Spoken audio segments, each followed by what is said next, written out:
여섯 번째입니다. 불독, 프렌치 불독, 잉글리시 불독 다 동일하게 해당하는 부분입니다. 프렌치 불독 굉장히 이뻐서 많이들 키우시는데 질환, 특히 이게 많아요. 사실 척추 기형입니다. 이 척추 기형이 어떤 형태로 나타나느냐? 반추체 그리고 합추체.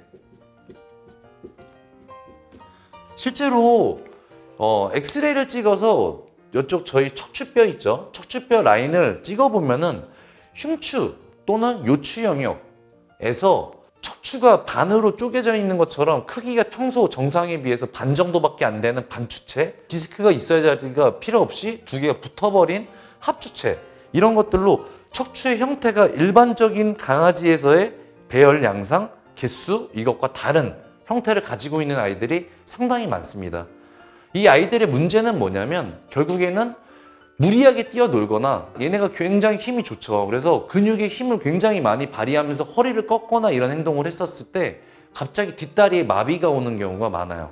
그래서 뒷다리를 끌고 다니거나 힘들어하는 경우가 있는데 닥스훈트나 이런 디스크가 많은 그런 종에 비해서는 차이가 뭐냐면 얘네들은 꼭 수술을 해야 되는 게 아니고 원래 자체가 많은 호발품 종이기 때문에 그때는 내과적 치료만으로도 회복되는 경우가 제법 있긴 있습니다.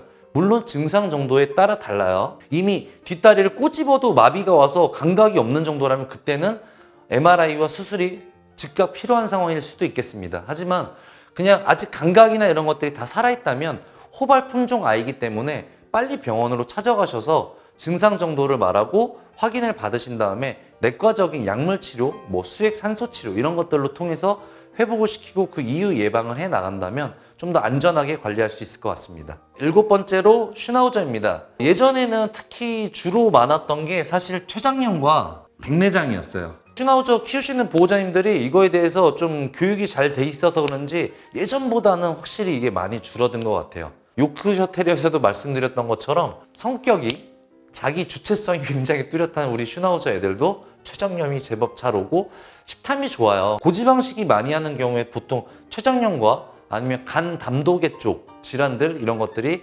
병발돼서 가는 경우가 많습니다. 그래서 그런 식이 관리들 중요할 거라고 생각하고요. 백내장 예전에 굉장히 많이 오는 품종이었어요. 근데 요즘은 확실히 적기는 하지만 나이 들어서 백내장 생기는 애들 많고 또 눈에서 PRA라고 해가지고 갑작스러운 실명을 보이는 경우도 있습니다. 사실 백내장과 근데 PRA 같은 경우에는 예방을 하기가 쉽지는 않아요.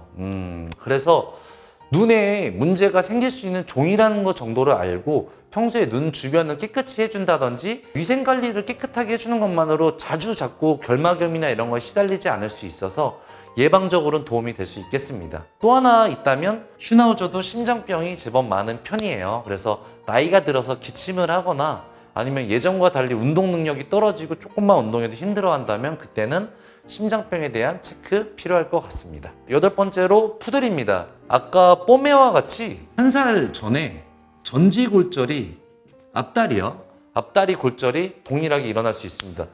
푸들은 점프 엄청 잘 뛰는데 우리는 난리인데 라고 생각하시는데 운동 능력이 워낙 좋고 얘는 근육이 굉장히 탄력적이에요. 양이 많은 게 아니에요. 근육 자체의 결이 좋은 거예요. 어릴 적에 얘네들의 어떤 호기심이 넘쳐나는 똑똑한 아이들이죠, 푸들이. 그러다 보니까 점프도 굉장히 많이 해요. 근데 앞다리로 점프를 다 받기에 아직 관절의 힘이나 뼈의 성장 정도는 아직 따라오질 못한 경우에 아무래도 앞다리 골절이 일어날 수가 있고 대부분이 한 살 전에 일어납니다. 그러니까 한 살 전까지는 뛰어내리는 행동을 하는 점프는 꼭 조심해 주시는 게 좋겠습니다. 전지골절 말고도 슬개골탈구가 좀 많은 종이에요. 그래서 슬개골탈구가 많은 만큼 예방이 필요할 것 같고요. 갑기저라고 해서 갑상선 기능 저하증이 생각보다 많이 오는 종입니다. 갑상선 기능 저하증은 어릴 때는 안 와요. 5세에서 10세 넘어가는 사이 되는 중년형부터 갑자기 등 쪽에 털이 듬성듬성하고 확실히 털의 어떤 모질의 윤기나 이런 것도 많이 줄어드는 것 같고 그쪽에 습윤도 같은 것도 떨어지고 그래서 탈모가 한 곳으로 많이 일어난다든지 그러면서 기력도 자꾸 떨어지고 밥은 먹기는 하는데 얘가 좀 영 기운이 없어요. 그런 느낌이 든다면 갑상선 기능 저하증에 대한 부분이 아무래도 좀 더 많이 생기는 아이들이니까 한 번 정도 인근 병원에 가셔서 체크 받아보시는 것도 좋겠습니다. 푸들도 아무래도 많이 키워서 그런지 심장병이 제법 많이 옵니다. 네, 그래서 노년에 심장 질환에 대한 예방은 알고 계시고 준비하시는 게 좋겠고요. 마지막으로 노년형에 조심해야 될 것 중에 하나가 있어요. 뭐냐면 어깨 탈구입니다. 유난히 13살 넘는 푸들아이에서 나이 들어가지고 어깨, 앞다리 쪽 어깨가 안쪽으로 내측, 안쪽으로 탈구가 돼버린 애들이 제법 있어요. 이게 언제 일어나냐? 슬프게도 미용을 맡겨놨는데 미용실에서 아무래도 선생님들이 앞다리 쪽을 잡고 제압을 하시면서 미용을 하시죠. 그럴 때 살짝 사실 그렇게 크게 부담을 주고 한 게 아님에도 불구하고 관절 소모를 너무 많이 한 거예요. 어릴 적에.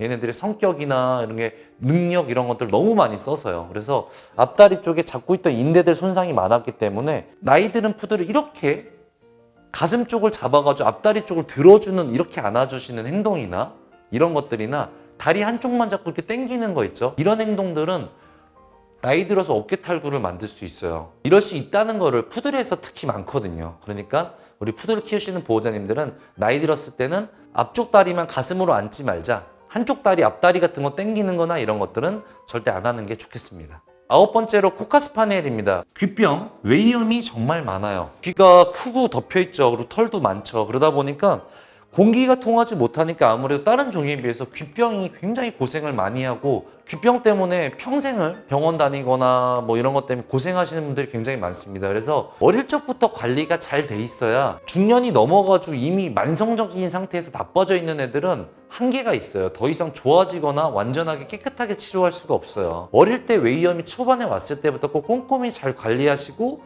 귀를 잘 환기시켜 주시고 그리고 목욕하거나 이런 거 났을 때는 귀 속까지 꼭 잘 말려주셔가지고 외이염 관리를 잘 해주셔야 이게 나이가 들어서 중이염으로 많이 영향을 줘요. 코카스파니엘은. 이 중이염이 오면 결국 한쪽으로 고개가 이렇게 돌아간다든지 아니면은 눈이 왔다 갔다 하는 안구진탕 같은 것까지 나타나게 돼요. 나이들은 코카에서 많이 봐요. 그러면은 이런 경우에 그 아이들이 귀를 전이도를 다 적출하는 이런 큰 수술을 받게 되거든요. 그래서 처음부터 코카를 키우는 보호자님께서는 아무래도 외이염의 가능성이 높은 아이들이니까 어릴 적부터 꾸준히 잘 관리하자. 그리고 걸렸을 때는 조금 방치해놨다가 다음에 하면 되겠지라고 하고 나면 결국 만성 상태가 될 거라는 부분 꼭 고려하셔서 어릴 적부터 잘 관리해 주셨으면 좋겠고요. 심장병 많이 만나게 되고 쿠싱, 호르몬 질환도 제법 많이 만나게 되는 포발 품종입니다.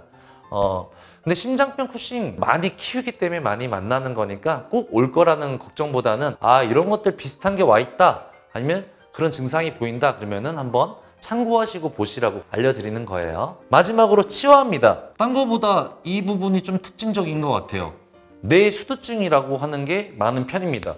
첫문이라고 하죠. 이쪽에 첫문이 어렸을 때 보통 6개월 전에 다쳐야 되는데 치와에서는 첫문이 다치지 않고 사는 애들이 생각보다 제법 많이 있어요. 그게 증상이 심화되는 애들은 여기가 돔 형태처럼 머리 위쪽이 굉장히 이렇게 둥그스름하게 커지는 경우가 있고요. 첫문이 열려있지 않거나 돔스럽게 이렇게 커진 머리통을 가지고 있지 않은데도 수두증이 있는지 여부를 알 수 있는 방법 중에 하나에 눈이 양쪽으로 이렇게 약간 바깥에 아래쪽 배 쪽으로 이렇게 눈이 외사시가 되어 있는 양상이 보이는 아이들이 좀 있어요. 그런 아이들은 치와에서 뇌수두증이 있는 경우들이 제법 있더라 라고 생각하시면 되고, 뇌수두증은 정도에 따라서는 어떤 질환이나 이런 거를 크게 유발하지 않고 약간 멍한 느낌 정도? 이 정도만 가지고 지내는 경우도 있고요. 증상 정도가 되게 심한 경우에는 경련을 하거나 신경증상을 많이 유발하기도 합니다. 그래서 좀 심한 경우에는 당연히 MRI 같은 걸 통해서 확진을 받아야 될 거고요. 치와도 슬개골 탈구가 많은 아이들입니다. 애들이 예쁜데 너무 작고 약해요. 치와 아이들도. 기본적으로 슬개골 탈구 말씀드렸지만 관절에 대한 질환은 모두 다 조금 위험도가 있다. 다른 아이들보다. 조심히 예방하시고 관리하시는 게 좋겠습니다. 병원에 주로 많이 오는 품종인 10마리의 아이들의 종류를 쓰고 그 품종에 대한 호발 질환에 대해서 간단히 너무 복잡했나요? 제가 병원에서 주로 많이 만나는 그런 질환들, 이 아이들이 가지고 있던 질환들에 대해서 떠오르는 것 위주로 설명을 드려봤어요. 우리 아이를 이미 키우고 계신다면, 아까 말씀드렸던 푸드를 키우신다면, 치와라면 그 맞춰서 어떤 질환들이 있구나를 보시면서 예방할 수 있는 부분을 가지고 계시거나 이해를 하고 계시면 도움이 될 것 같아서 준비해 보았습니다.